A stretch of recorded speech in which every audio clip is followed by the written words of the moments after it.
Thank you for tuning in to MacReview Television, and welcome to another brand new edition of the Taiwan Outlook, the program that lets you see the different faces and hear the different voices of Taiwan. I'm your host, Ruey-Shyang. For some of us, we might have heard of an international humanitarian aid relief agency called Doctors Without Borders that provides emergency medical services to population in danger in over 70 countries since 1971. And on today's program, we're very delighted to have the first Taiwanese doctor who has ever been a part of the Doctors Without Borders, or in French, we call it Médecins Sans Frontières, MSF. And to be on our program today, to be our special guest, and he is Dr. Raymond Soong, Ruey-Shyang from the Keelung Memorial Hospital of Chang庚. Welcome to the program, Dr. Soong. Thank you, Raymond. Yes. Well, Dr. Soong, as I said at the beginning, you're the first Taiwanese doctor who's ever been a part of the Médecins Sans Frontières, MSF. And I heard your first contact with this international organization was through the photo exhibition that was sponsored by the organization. Can you tell us your feeling at the time of, seeing some of the photo exhibitions at this event? The photo exhibition event was in 1997. Okay. At that time, I was still a medical student.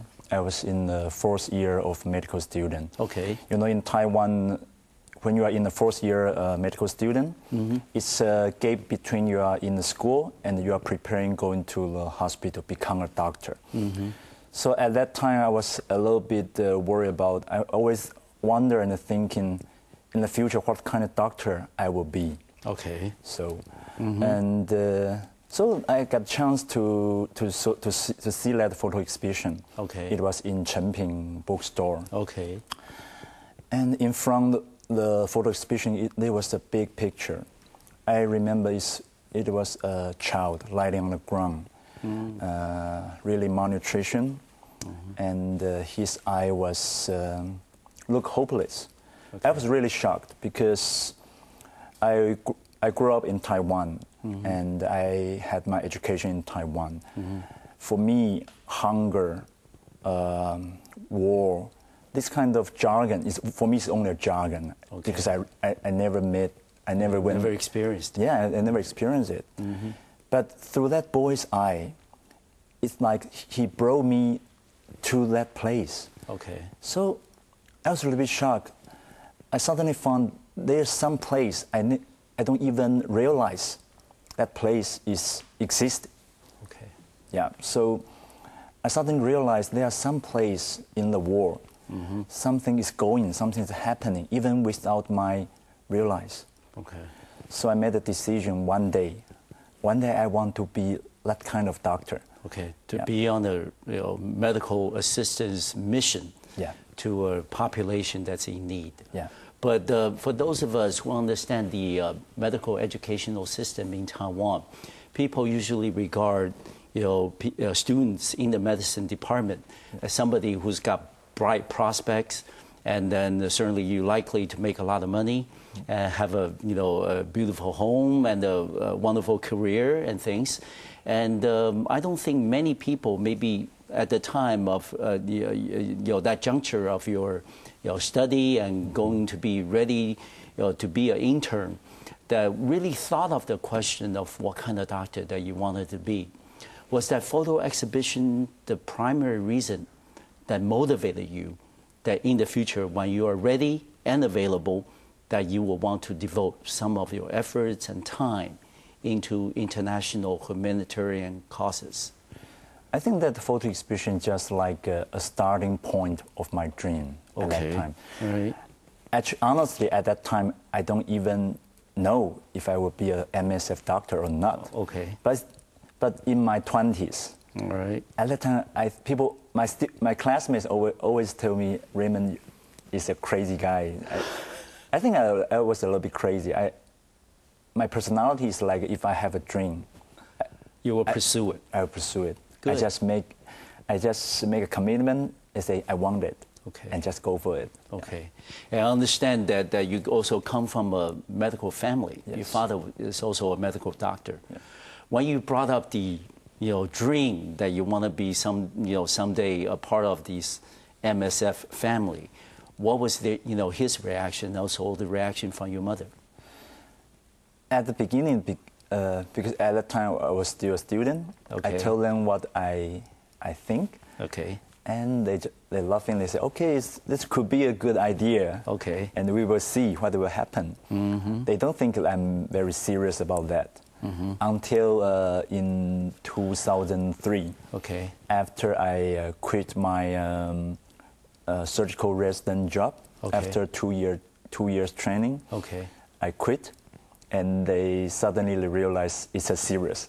I'm serious at that time. Okay, and so that's why you first decided that yeah. you want to go on the first mission with MSF. Yeah. Okay, and Dr. Soong, by the way, is still single, but at the time I believe that you had a girlfriend. And did you have a discussion with her about your decision of wanting to join the MSF? I think at that time I was too young, and I was a little bit selfish about my dream. Okay. So I always put my dream at my first agenda. Okay. All right. Well, let me ask you then: how old were you when you first, joined the MSF on your first mission? At that time, it was in 2003, so I was 28. 28. Yes. And where did you go? What was your first mission? My first mission was in Liberia. It's Liberia. in okay. West Africa. Good. Mm-hmm. And what was the mission about? How long were you there? And was there a particular reason that they needed a surgical doctor like yourself to be in Liberia at the time? First, at that time, I was still not a qualified surgeon. So okay. But you did finish your residency?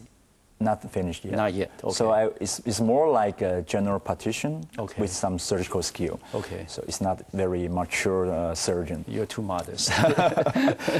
But why Liberia? Because if we bring the history back, in 2003, there's a very severe civil war in Liberia. War. Yes. It's, we know the President Taylor. He killed a lot of people.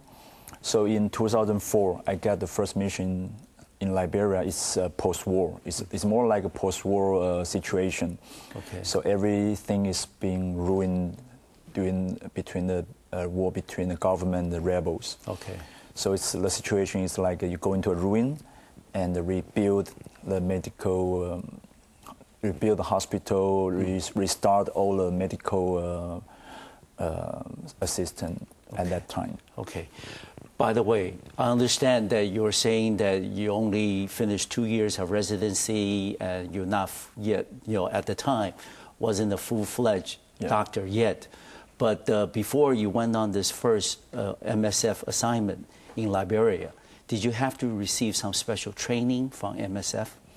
Yeah, before I get my first mission, I had the tropical medicine study in Liverpool for almost half a year. Half a year? Yeah, okay, because I never worked in a tropical area. The situation, the condition is totally different from what I learned in Taiwan. Okay. So I get some medical training. But honestly, no matter what you prepare, I think when you start work in Africa, I think it's totally out of my imagination. It's beyond your imagination or comprehension at the beginning. What was then your first impression of Liberia when you landed? Everything is chaotic. Chaotic. And of course, there was ongoing civil war between the two sides. Yeah. And were there bodies on the streets? And you could smell corpse as you were walking through villages and things. Was it really that bad? Or worse? I will make an example. When the first day I arrived, my first 2 months I work in a bush. Okay. I call it the end of the world. It's like in the center of the bush, in around like 300 kilometers. There was only one hospital there. Okay. Of course, when we arrived, it was ruined. It's just completely ruined. So we start from zero. Okay. And when we start, in the hospital there was no electricity, no water, nothing. Okay. So we start from zero. Okay. In in my training, as I understood, I think everything should be well prepared and before we start. But things there is not like this. You have never been prepared. No. Life is just like this. You need to start. So when I arrived the first night, I arrived at that hospital. It's dark. Everything is, and all the patients lying on the ground, and we don't even have the lamp, so we use the kerosene light. Yes. And just start everything. It's like our doctor 100 years ago with the way they treat patients. Okay, but before you went to Liberia, you must have been informed of the conditions, back then. I mean, were you mentally prepared that this is what you're going to get when you land? Yeah, I try to prepare my mind. But life is more like an experiencing process. Of course. Yeah. Yeah, but when you actually saw it, it was still a shock. Yeah. So what was the most difficult part for you, in terms of your MSF duties when you first started in Liberia? Besides the lack of infrastructure and medical facilities and also electricity and water, anything else? I think because I was the only doctor there, really? And I was not very familiar about all different kind of subspecialties. For example, like gynecologist, okay, like to deal with when women they need delivery. Okay. I only learned a little when in my internship. So it's like an intern doctor. He go into the bush and the mother just come in. He cannot let the baby out. Of course. And I need to provide assistance right away on the spot. And find the solution. Well, let me ask you a final question for the first part of the program. Did you regret at the time? Honestly, the first night I was really regret. Yes. But there's no way back. It's of course, we can have a lot of regret. I have a lot of questions. Of course, I also did some stupid things, but the only thing is just go ahead, just keep going. Yeah. Persevere. Yeah. Yes. Well, we're going to take a short break on our program. When we come back, we'll continue this very interesting conversation with Dr. Ruey-Shyang Soong from the Chang Memorial Hospital in Keelung, Taiwan. I'll see you in a few minutes.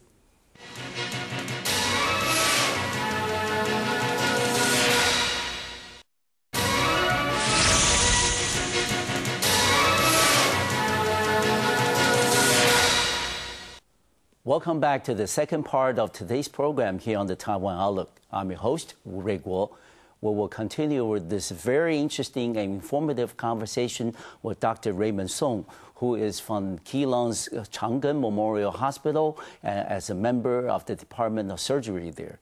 He was also the first Taiwan doctor ever took part in the international humanitarian aid organization called the Médecins Sans Frontières, MSF, or Doctors Without Borders. Dr. Soong, let me ask you, we were talking about your first assignment with MSF. That was back in 1998. I'm sorry, 2003. 2003. Yeah, and that was in Liberia. Yep. And your second assignment was, 6 years later?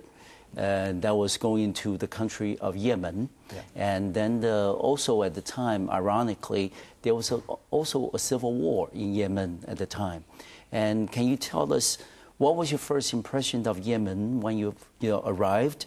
And was there something unusual as compared with your experience from Liberia 6 years earlier? In 2009, when I got my mission in Yemen, yes. First I think I read the end mission report of a previous surgeon. He was there. He said Yemen was a quiet country. It's a quiet Muslim country, and the food was good. Okay. It's different from Africa. It's not humanity smelling. Okay. So I was prepared it's more like. Maybe the conditions were not that bad. Yeah, not that bad. A little bit like a holiday, and also do some operation. So, and he say it's more like a paradise mission. All right. Yeah, it's what I heard, what I prepared. Yes. Before it sounded attractive to you at the time. Yeah. Yes. After a couple of years working and training, I said I need some break. Okay. So that's my before I arrived in Yemen. But unfortunately, the civil war was suddenly start when I flying from Taiwan on the way to Paris. Oh, okay. Yeah. So when I arrived Paris, the situation totally changed.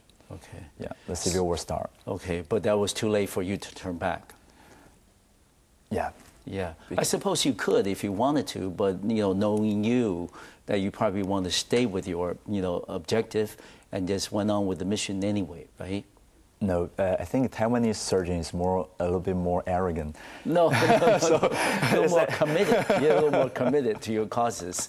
And by the way, when you got to Yemen, and as you said, there was a lot of violence because of the civil war, and also, of course, the situation probably was not much better, if anything, than compared with 6 years ago in Liberia. Yeah.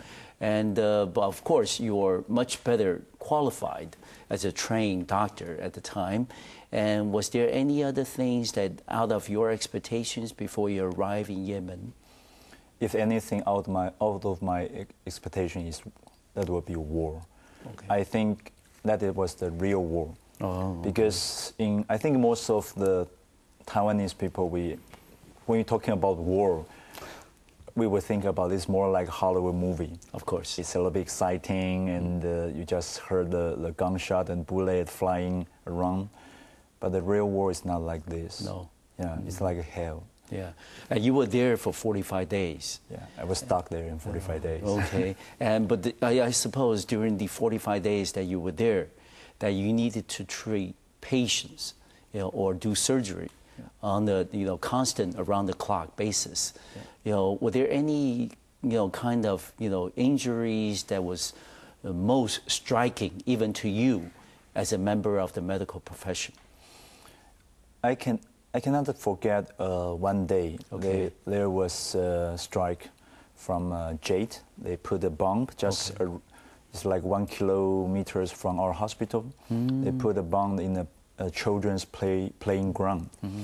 So after 20 minutes, it's more like 12 or 15.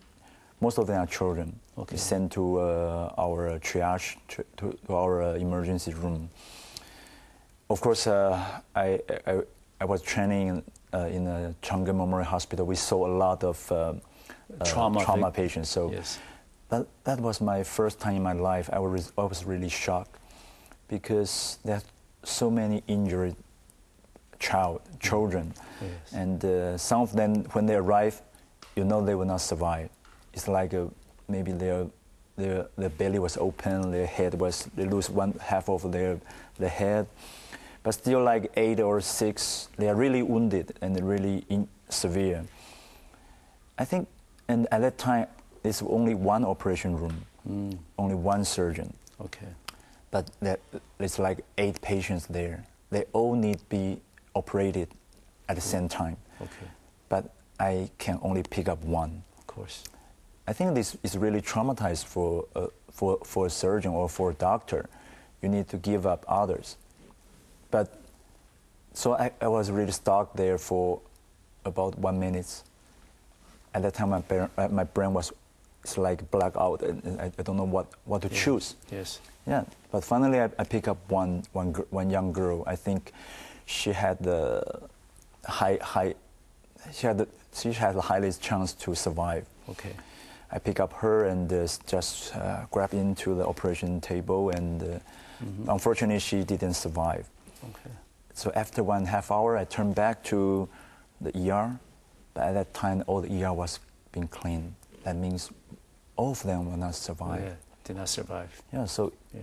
I think war is not like we think it's exciting. It's a disaster. Yes. Yeah. And I suppose during the 45 days you were in Yemen, of course your family was still back in Taiwan.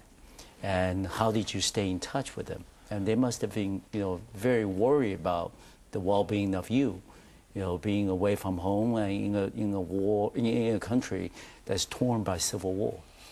I think at the beginning they was not very worried because in Taiwan there are not many news about the Middle East. No. Not even. I think most of the time people they don't even know where is Yemen. Yes. But until they found I don't have any mail or I don't make any phone call, because at the time all the phone line was being cut. It's very difficult to make a connection with them. So when I finally made my first phone call to my family, they start worried. Okay. They start very, very worried. Okay, after they learned about the conditions that you were under. Yeah.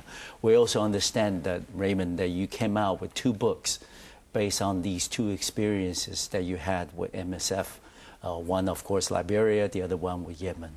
And how the 2 experiences change you, big or small ways, whatever, as a person, as a doctor, and also as a member of the humanity that looking on, the tragedies and unpredictable events in our lives.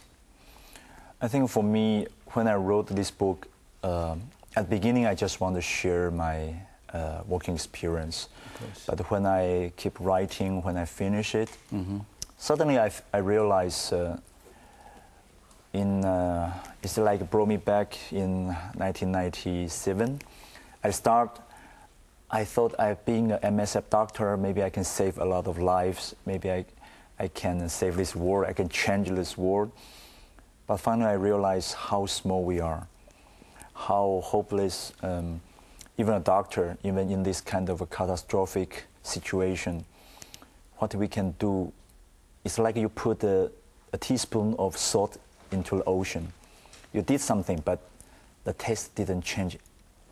And it didn't change the taste of the ocean. So it's a little bit like hopeless or a little bit like frustrated. But at the same time, I also learned what I did. Maybe physically I saved some life, but deeply inside, what I learned is like when people they are suffering, maybe what can do is limited, but you really comfort the suffering soul, their soul. When their spirit they are really suffering, and then there's someone there, be with them, make them still feel still have some hope. For those of us who never experienced something, remotely as what you experienced, of course, we can imagine what kind of hardship that you had to undergo. But the fact of the matter remains is, Raymond, don't despair, because you, as a member of a medical profession, at least were trying to do something. Maybe, like you said, it wasn't much, but at least you gave it, the best that you could. And the fact of the matter remains is that we need more people like you, and not only from the community of doctors, but also from the different professions. Exactly. And certainly I think experiences like you had in Liberia and Yemen certainly very valuable, as you continue your career as a medical professional here in Taiwan, as how you look at your patients, how you relate to patients' family, how you deal with the different kinds of emergencies that you go through every day.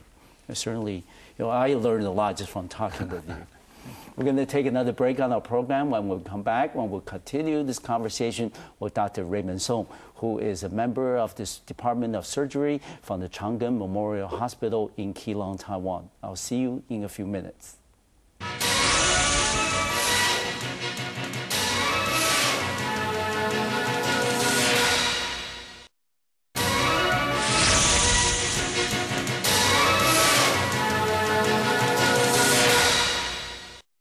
Welcome back to our program here on the Taiwan Outlook. I'm your host, Wu Guo, where we'll continue the conversation with Dr. Ruey-Shyang from the Chang Memorial Hospital in Keelung, Taiwan, who's a member of the Department of Surgery.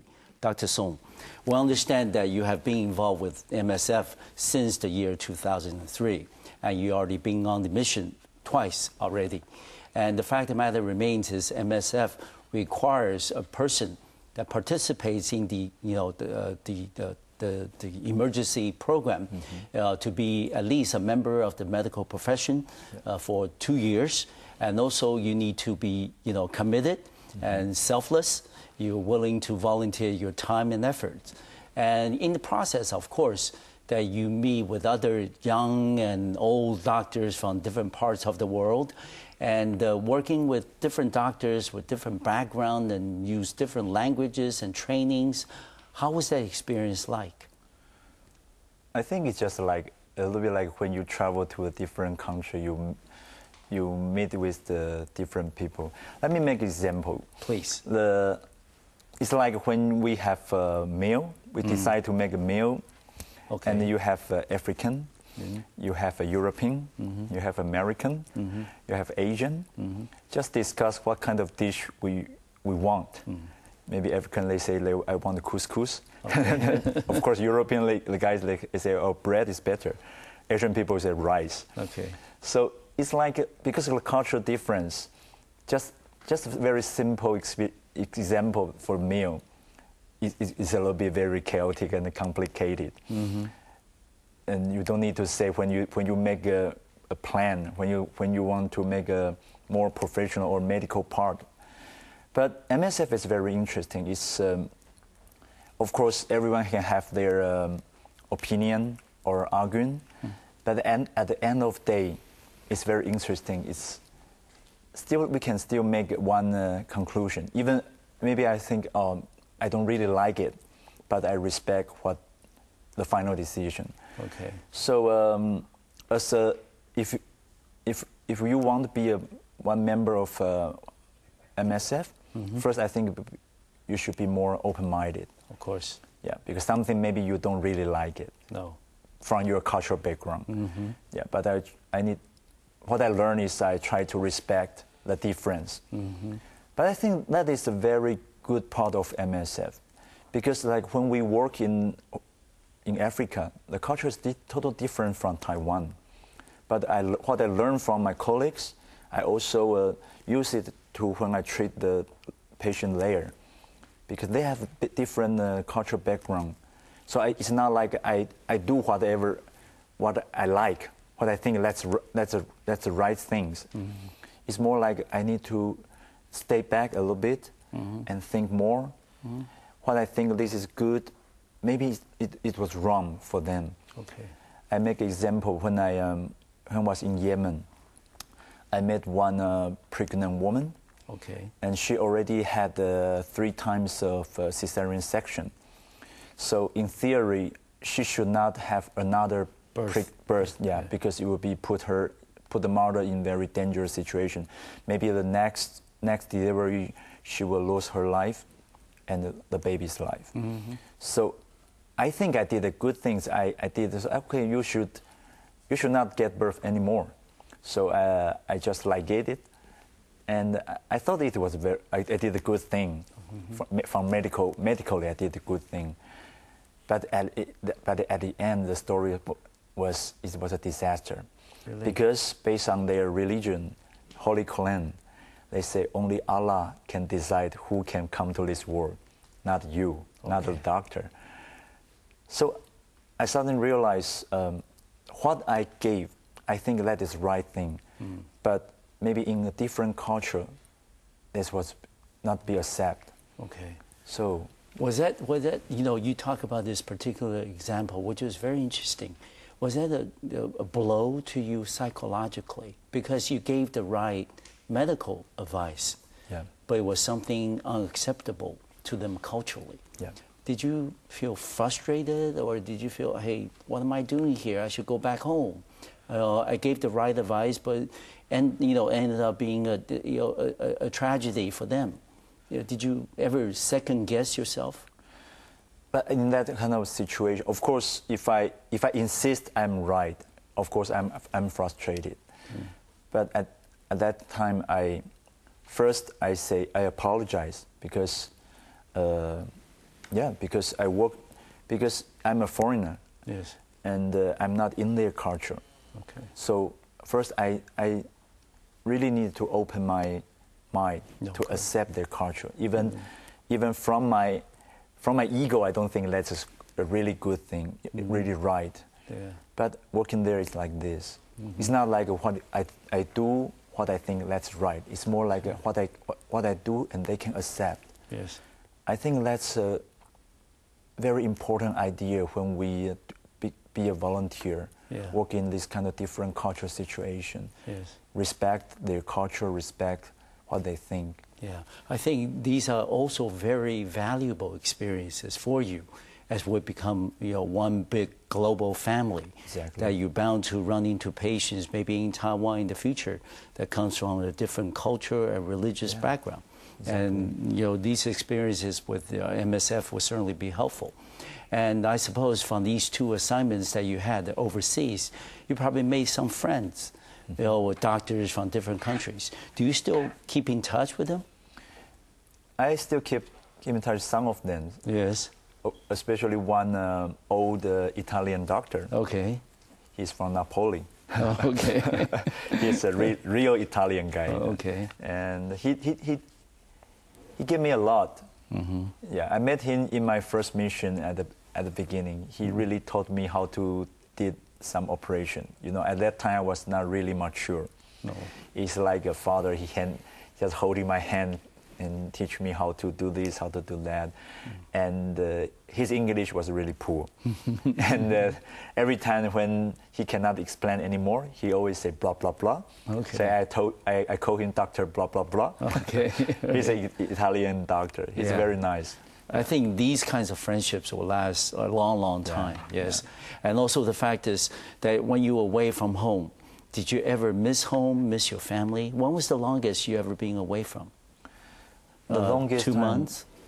No, when I was in Liberia, it's almost 1 year. 1 year, almost 1 year. Did you miss your family or miss your girlfriend at the time? Maybe at that time I was still young. So it's like when I'm out. Because in Liberia we have a lot of international other volunteer, other expertise. So it's like I was also in a big family. Okay, yeah. And Raymond, just from talking with you earlier, I was very moved when you mentioned that your decision to join MSF was that you wanted to make a difference. And now being a part of the MSF family for 6 years now, do you think that MSF is making a difference in places around the world? I think they really do a good, very great job. Okay. Especially when you see some kind of a disaster. Last year there's a flood in Brazil, and before last year it's an earthquake in Haiti. Yes. Even now, just recently, there's the earthquake in New Zealand. Yeah, New Zealand, and the civil war in Libya. Of course. Yeah, the MSF already. When the events just start. Okay. MSF has already been there. Okay. Yeah. And how often do you keep in touch with the MSF headquarters? And when would they send you another letter saying that, hey, Dr. Soong, can you go on another mission for us, and this time to so-and-so country? They always send me email every day. Okay. So I can always check what happened, what kind of activities they have now. Okay. Yeah. And But the work is more like a contrast. So when you are available, and they will match the mission for you. Okay, but let me ask you though, you're a full-time doctor at Chang Memorial Hospital in Keelung, and how difficult is it for you to get time off when you want to go on the MSF mission? Yeah, exactly. I think I really appreciate my superintendent. He let me have a long holiday, but you also mentioned the difficulty and the fact in Taiwan. So that's why there are not so many MSF doctors now, because really ask a doctor to leave his job, daily job, and take a spare time to go on mission. It's not easy. No. Yeah, it's not. I imagine. Yes, and the fact of the matter remains is that MSF is in constant need of more doctors. Yeah. And the fact is that, we don't know when disasters will happen next. And how do you have a timetable for yourself, say maybe every 2 to 3 years, that you will try to accumulate some holidays, that you want to take on another mission again? Do you have a timetable for yourself? My life is being with I always go with my feelings. Okay. So when I feel like I need to go out, okay, airplane. Okay, but were there any, when you go on, before you decide to go on the next mission, would there be any preference? I mean, for example, would you want to go to a different part of the world? You've been to the Middle East, of course, and you've been to Africa. Would you like to go to maybe, not that much, thinking that the disaster will happen in Asia or in South America, but would you want to go there if it happens next as a preferred destination? I think if being a volunteer is no preferring. It's like no matter where they need a doctor or they need a surgeon, yeah, we just go because we are not tourists. Okay. Of course, we have some preferring country, but okay. for mission, it's like wherever they need the doctor, we just go. Okay, but finally, for this part, Dr. Soong, do you think, compared with other international aid and relief agencies like Red Cross, MSF is really doing something that's unique and also providing the needed assistance to many people around the world? I think it's not fair, or it's not to compare the one NGO from other organizations, okay. because each NGO, they have their chart, they have their focus, of course. They have their mainly focus point. For MSF, they mainly focus on the victims, no matter in a disaster or war. They give the basic humanitarian and medical assistance. Okay, good. So I think this war is really big. They need a lot of different dimension.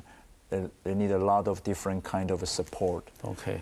Yeah. See, this is an open call from Dr. Soong for many of the professionals out there to try to join an international NGO like the MSF and try to provide the assistance for needy people around the world. We're going to take a final break on our program today, and when we come back, we will continue our conversation with Dr. Raymond Soong from the Chang Memorial Hospital in Keelung, Taiwan. I'll see you in a few minutes.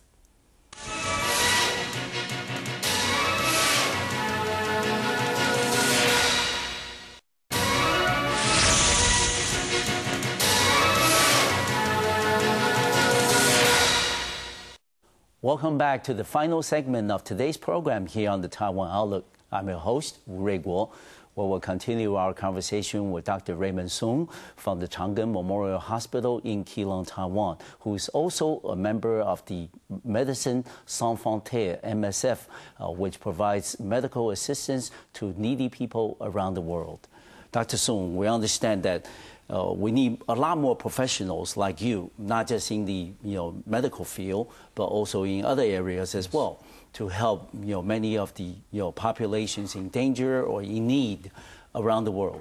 But the fact of the matter remains is, how about the average person who's watching our program today, who would like to offer their share of contribution, whether their time or money, to organizations like MSF? How can they do it?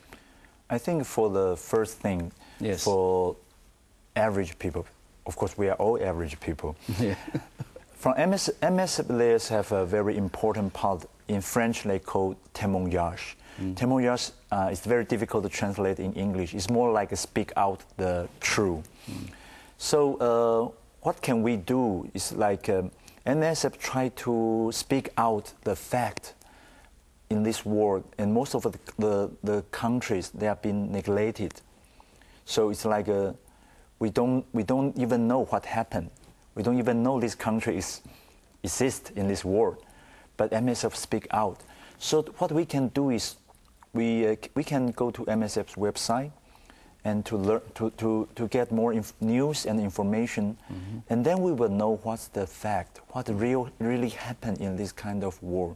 Okay. So when you really realize, when you really know, I think everyone, we all have compassion. We'll be touched, and we'll know, oh, this war is it's not so good, it's not so perfect as we thought. Yeah, some people, when we eat good meal, in other words, a lot of people, a lot of children, they don't even have one meal a day. So I think that this will be the most important thing. MSF want more people to realize, to aware how severe, how big issue, how many problems being neglected in another corner of the world. Okay. Second, of course, if your financial is good, you can support, you can give a donation. It could be because MSF, they only accept private donation. Oh, it's a very special, unique organization. At the beginning, I think why you don't ask the government donation, and MSF, because it's a neutral organization. He say, if I accept, for example, if I accept U.S. government maybe 80% or 90% budget for this mission, then I need to do something too fancy to make the U.S. government happy. But they want to do is be neutral. They want to do it independently. Say, the MSF, most of the budget is from private donation, personal donation. That's good. So we can give some donation to support the project. Okay. And you mentioned that the MSF headquarters is in Paris. How many different operation centers do they have around the world? Now I think for the headquarters they have 5. Oh, 5. 5 okay. in Europe. Okay. One is in Paris, in Brussels, in okay. Amsterdam, okay. Geneva, and Barcelona. And in Asia, I think the most nearly office from Taiwan is in Hong Kong. Hong Kong. And also in Tokyo. Okay. And now in mainland China, Guangzhou, they also open another office. Okay. Yeah. But do you know if MSF has a plan to set up an office here in Taiwan? They do come to Taiwan quite often. Quite often, yeah. But they don't have any immediate plans to set up an office Maybe we need more MSF doctors. Maybe that would be my next question. How many MSF doctors do we have from Taiwan so far, other than yourself? As I know, I don't know if they have more now, but as I know, really? there's only another one. Doctor, he's an anesthesiologist. Oh, okay. Yeah. So it's only 2 of you that you know of. Yeah. Okay. And how about other professionals? You would talk about medicine first. How about other professionals? For example, in the legal area or in other parts of the expertise? In MSF volunteer, 80% are medical. Yes. For example, doctors, nurse, pharmacist, psychologist. And the other 20%, they are more like logistician. Okay. Or if you have some professional or like financial and or administration. Good. Something like that. Okay. So, yeah, it's like a small society. Yeah. Yes. Yeah. And the fact is that with MSF growing bigger, and there's likely to have natural disasters or man-made disasters happening all the time around the world. Do you foresee that in the future maybe MSF will play a bigger role in terms of providing emergency medical assistance to people in need, and maybe becoming more of a internationally recognized NGO, as equal on the equal footing like Red Cross and others? In last 10 years, okay, when the first time I stepped in MSF office in Hong Kong, it was just a small office. Yes. And after 10 years now, in Hong Kong it's really big, very big office. And then in Hong Kong now, every year they can send more than hundreds volunteer doctors.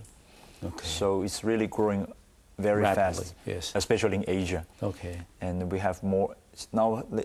Every year, I think, Asian they provide the most volunteers. Is from Philippines, from Indonesia, from India, a lot of places. Okay. Yeah. Okay. So they are really growing. All right. And Dr. Soong, for the final part of the program, I'm going to scale it down. I'm going to talk about you and MSF. We understand that most of the countries that MSF sends their doctors to, normally the places that are either undergoing man-made disasters like civil war or natural disasters like flooding, earthquake, or whatever. And when you go on such a mission, you leave your family, your work, your friends all behind. And don't you ever worry about the safety of your own personal well-being? And has there ever been a tragedy where MSF doctors or volunteers been killed? Of course, it's when you decide to go to MSF mission. In MSF chart, is one chart. They say MSF is not guarantee your personal safety. Personal safety. Okay. Yeah, it's true. It's not like you're going to a Club Med. Club Med. Yeah, exactly. It's not when you go to this kind of place, there's certain kind of dangers there. Okay. And so if a volunteer you want to go, you really need to realize. Of course, we all worry about our safety, but on the other hand, MSF also have a very restrict and very experienced safety rule. Okay. So they are really experienced. They have a step-by-step tell you how to avoid the dangers. Okay. And the most important thing is MSF always keep. That's why MSF always keep neutral, because when you pick being neutral in this kind of catastrophic situation, you don't provocate each part. Okay. So you keep you in the middle, keep you safe. So, of course, we have some tragedies, but they say it's a joke because they say they do have some volunteer being killed during the mission, but the number one is traffic accident, not being shot. Okay, all right. So it's just like all kinds of society. Okay, so terrible things they happen. And suppose today that Dr. Soong, I'm a medical student who's watching our program and listened to you for the past hour and understood the importance that the MSF plays in providing emergency medical assistance to people. That I want to be a part of it.